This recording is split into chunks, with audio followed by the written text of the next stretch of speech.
This lecture is the final installment in the series of videos that explains the response paper assignment. In the previous lecture, we took a detailed look at the requirements for the explanation section of your paper, and we examined the process of explaining a philosophical argument. Yet, once this is done, only half of your work on the response paper has been completed. Recall that you are also required to criticize the argument or provide some reasons for thinking that the argument is incorrect and unsound. This is the purpose of the analysis section of your paper, and this is what I will focus on in the present video.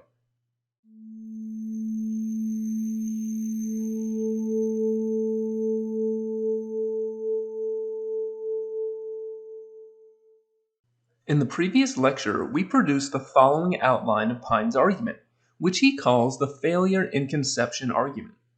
The outline of this argument reads as follows. Premise 1, exam bonus questions can either be easy or they can be hard. Premise 2, if exam bonus questions are easy, then those questions will result in grade inflation. Premise 3, on the other hand, if exam bonus questions are hard, then those questions will fail to qualify as extra credit. From these premises, it follows in the conclusion that exam bonus questions either result in grade inflation or they fail to qualify as extra credit. Now that we have this outline, we need a plan of attack. We need to determine how it is that we will go about criticizing the argument. When determining whether an argument employs good or bad reasoning, you will recall from some of our previous lessons that there are two questions we ask. First, we ask, is the argument valid? Is the argument properly structured such that the truth of the premises guarantees the truth of the conclusion? And then the second question is, are all the premises true? Now in this case, we should be able to see that the argument is valid. If we assume that P1, P2, and P3 are all true, then it necessarily follows that the conclusion must also be true.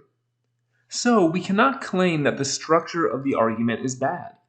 And this, generally speaking, will be the case if we are making, as we should, a conscious effort to represent the author's argument in a valid argument form. This means that when criticizing an argument in your paper, you will very likely be taking the route of refuting one of its premises. As such, the first thing you should do when preparing to write your analysis section is determine which premise of the argument that you plan to criticize. Now at this point, one question that often arises is this. Is it possible to criticize more than one premise of the argument?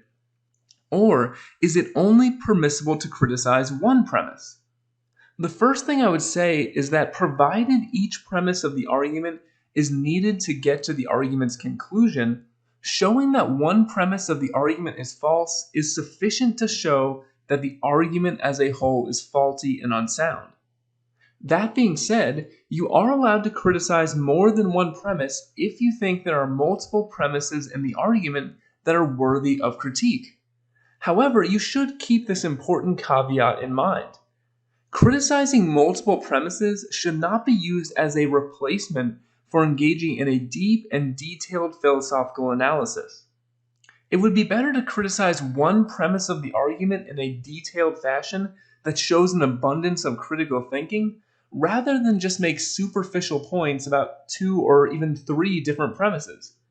Depth is always going to be more important than breadth in this case.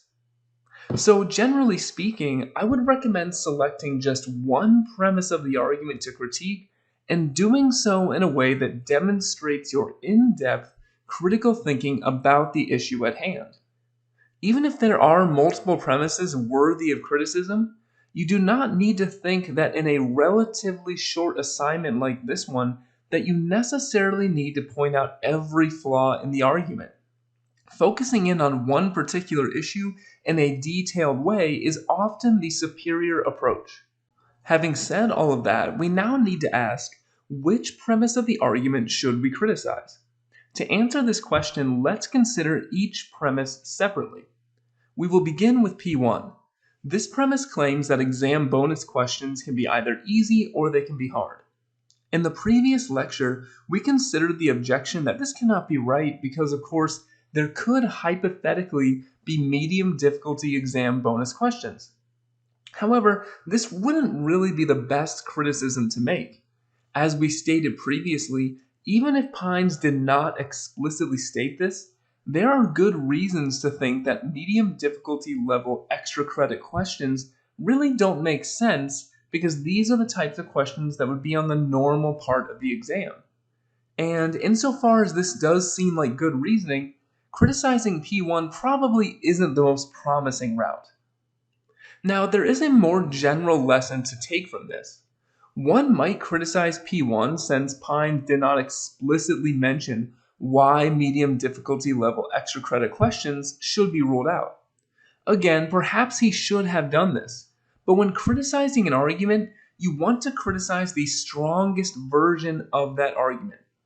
You want to criticize a premise because of its real weaknesses.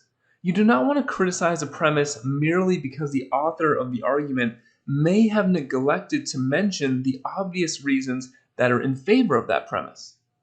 If P1 would not be the best choice, then perhaps it would be better to take the approach of criticizing the second premise. Premise 2 makes the following conditional claim. If exam bonus questions are easy, then those questions will result in grade inflation. Now, I also don't think that criticizing premise 2 would be such a great idea. That is because premise 2 strikes me as being obviously true. Extra credit questions give students extra points that can be added to their score. If those extra points are tied to easy questions, questions that by definition nearly every student in the class would be able to answer correctly, then the inevitable result will be an artificial raising of everyone's grades that has no real relation to the student's understanding of the material. In the analysis section of your paper, you will want to choose one of the controversial premises of the argument for which there are real questions about its truth and real complications to sort out. So, it would not be a good idea to select P2 of the argument to criticize in this particular case. That leaves only premise 3 of the argument. And in fact, I do think that there are good reasons to think that this premise may be false. Later in this video, I will talk through this reasoning and cover the points that I would put forward in the analysis section were I to actually write this paper. Yet, at present, I think it would be helpful to see how this plays out in the example paper I have been using as an illustration. You can see here that I have added a sentence to the analysis section of my paper. That sentence reads, "While Pines does raise some important points, here I will argue that the failure in conception argument is unsound because premise 3 is false." Now, you need not and really should not have a sentence that says this word for word in your paper. However, you absolutely should have a sentence at the very beginning of your analysis section that fulfills the same function of this sentence or has the same meaning. But what is the function of this sentence? What role is it playing here? Well, it identifies specifically which premise of the argument you will criticize and makes your path forward clear to the reader. What you should recognize at this point is that I do not just want you to critique the argument you are writing about in an abstract or general way. I want you to select some particular premise of the argument, focus in on the claim made by that premise, and provide detailed reasoning for why you believe it is incorrect. So if you have a sentence like this one in your paper, then I can tell that you have this targeted approach, and I can tell that you are on the right track. The rest of your analysis section would then be taken up with explaining your reasoning for why that premise is incorrect with as much depth, detail, and critical thinking as possible. For this reason, there's nothing more that I will need to add to this outline of my hypothetical response paper. But if you would like to use this document for your reference when writing your own paper, then I have included a link to it in the description of this video below. One thing we should notice about premise 3, the premise I have chosen to criticize, is that it is a conditional if-then statement. So before I explain my reasoning for why this premise may be false, I want to say a few things about criticizing conditional statements in general. And the reason for this is because in many cases, although not all cases, you will find yourself criticizing a conditional statement when critiquing a philosophical argument. As such, this is the topic I will turn to in the next section of this video.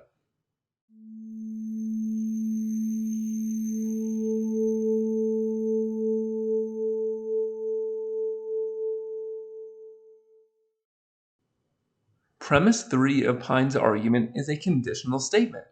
So, how do we go about criticizing conditional statements? Or specifically, when is a conditional statement false? We can say that a conditional statement, like if P then Q, is false if it is possible for the antecedent of the conditional to be true, while it is also possible for the consequent of the conditional to be false. Now, why does this describe the circumstance in which a conditional is false? Well, recall that one thing a conditional statement claims is that the antecedent is a sufficient condition for the consequent. That is, if we know the antecedent is true, then we have all the information we need to know that the consequent must be true as well.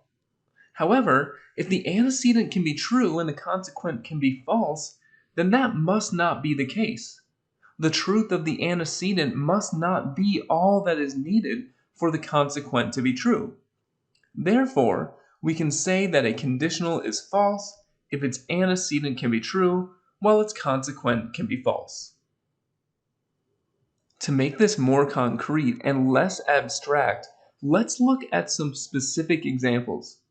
First, consider conditional statement 1. If every student in the class scores perfectly on the exam, then every student in the class will have achieved complete happiness. We want to know whether this statement is true or whether it's false. So we need to know whether it is possible for the antecedent of this statement, every student in the class scores perfectly, to be true, while the consequent, every student achieves complete happiness, to be false. To determine that, we need to ask the following question. Could every student get a perfect score on the exam, but still lack complete happiness? If the answer to this question is no, then conditional statement 1 would be true. Getting a perfect score really would guarantee perfect happiness for everyone. However, if the answer to this question is yes, then conditional statement 1 must be false. That is because then a perfect score would not be enough to guarantee everyone's happiness. It could be true that everyone gets a perfect score, but false that everyone is happy. Furthermore, in this case, it does seem that the answer to our question is yes. It is clearly possible that the students do not find complete happiness merely through scoring perfectly on the exam. There are, of course, many other considerations which determine our happiness besides this. Therefore, conditional statement 1 is false. Now, let's consider conditional statement 2. If marijuana is legalized, then no citizen will abstain from recreational marijuana use. Here, the relevant question we need to ask is the following. Could marijuana be legalized without every citizen deciding to partake of it? And once again, here the answer to this question clearly seems to be yes. Just because something is made legal does not mean that every citizen will want to do it. In fact, there is nearly an infinite amount of examples we can point to which would demonstrate this point. For instance, it is legal to eat ice cream on Wednesdays, but not everyone does this. Therefore, conditional statement 2 is false. Finally, let's consider conditional statement 3. If God is perfect, then there would be no evil in the world. This statement is different from the previous two examples in that it concerns a real philosophical question, the problem of evil. In addition, this statement concerns a much more controversial matter. Some might defend this claim while others would reject it.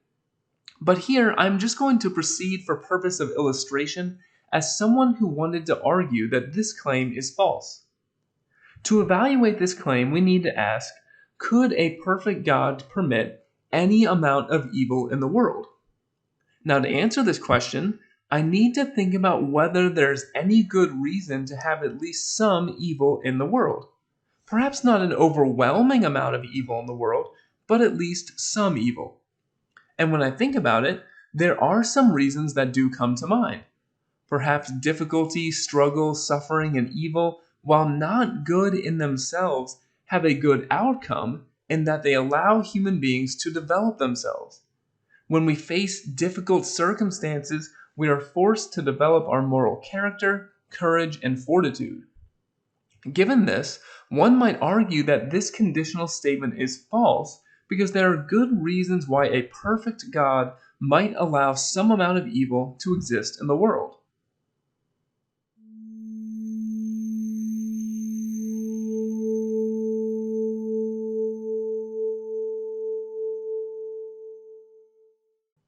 Now that we have a better sense of how to criticize a conditional statement, let's return to the present argument. The claim we want to criticize is the following. If exam bonus questions are hard, then those questions will fail to qualify as extra credit. Again, we need to ask if it is possible for the antecedent of this conditional to be true, but for the consequent to be false. That is, we need to ask, could a bonus question be difficult but still qualify as extra credit? To answer this question, we first need to determine what some assignment must be like to qualify as extra credit in the first place. What are the criteria that a question must meet for us to consider it to be a legitimate instance of extra credit? Pines gives an answer to this question early in his paper. There he gives the following description of the purpose of extra credit. An extra credit assignment's purpose is to provide an opportunity for a student to increase a grade by performing additional work. If we accept this definition of the purpose of extra credit, then we can see why P3 would be correct. As I mentioned in the previous video, difficult extra credit questions are only those questions that students who already have an A in the class would likely be able to answer correctly. But a student who already has an A in the class cannot raise their grade any higher than it already is. Therefore, if the purpose of extra credit is to raise a student's grade, then difficult questions of this sort simply will not qualify as a legitimate instance of extra credit. However, I think there is room to question Pine's conception of the purpose of extra credit. And if I were writing this paper, this is the strategy that I would take to refute this argument. Specifically, I think that raising a student's grade could be one purpose of extra credit, although it is not really a goal that I would necessarily support. That is, I do not think it is appropriate to add additional assignments merely for the sake of artificially increasing a student's grade. This waters down the importance of the normal assignments and furthermore does clearly seem to qualify as grade inflation. So I would agree that this kind of extra credit, which we might call remedial extra credit, should not be used. However, I think that extra credit can be legitimately used for another purpose, a purpose that has little, even nothing, to do with raising a student's grade. Furthermore, it is a purpose that requires difficult questions. That purpose is providing students with an opportunity to challenge themselves beyond my normal expectations and to display their mastery of the material. I see no reason why this is not a worthwhile educational purpose, and I also see no reason why such assignments shouldn't count as extra credit, even if it is true that only those who already have an A will be able to correctly answer such questions. Therefore, if I were writing this paper, I would argue that P3 of the argument is false.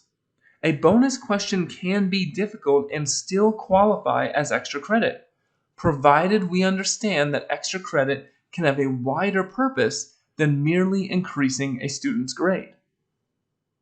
So now, if I were writing this paper, I would have the basis for the criticism that I would make in my analysis section.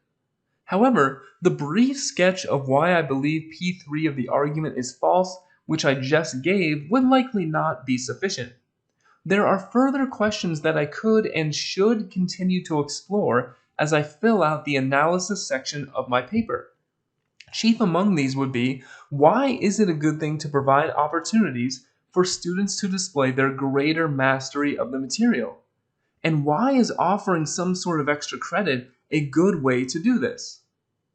The general point here is this: when writing your analysis section, you do not just want to state why specifically the premise in question is false.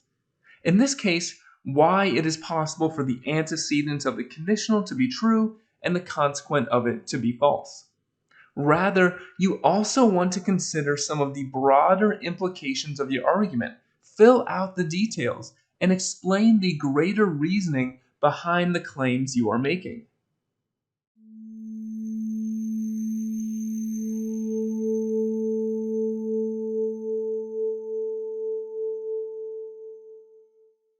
To conclude, we should have one final look at the grading rubric. Here we will consider how I will grade your analysis section. Again, your analysis section will receive a score out of 15, where 15 is excellent, 12 is good, 8 is average, etc. Furthermore, there are 3 main questions I will consider when grading the analysis section of your paper. First, do you clearly identify which premise of the argument that you will criticize? That is, do you state right at the outset of your analysis section that you will criticize some particular premise of the argument and tell your reader which premise that is? Second, I want to see that the criticism you make of the argument demonstrates that you correctly understand what your opponent is saying. In many cases, it can be easy and tempting to criticize an author for claims that he or she does not make. This is sometimes known as the straw man fallacy, where someone constructs their opponent's argument in a weak fashion and then criticizes that weak but inaccurate version of the argument. Obviously, you will want to avoid this. You want to make sure that when you criticize the belief of some author, that it is a belief that author actually holds to be true. To some extent, you can make sure you do this by doing a good job explaining that person's argument in the previous section of your paper. Finally, I will also evaluate the accuracy, depth, and critical thinking displayed by your argument. And it is this criteria which really separates the excellent from the good papers and the good papers from the average papers. I want to see that you have thought seriously about the argument you are criticizing, have thought about the broader implications of the points you make, and that you explain all of this in a clear and detailed fashion. Again, learning how to do this is not easy, but my hope is that with time, practice, and by paying close attention to how philosophical argumentation works as you make your way through the lectures, that your ability to do this will improve over the course of the semester.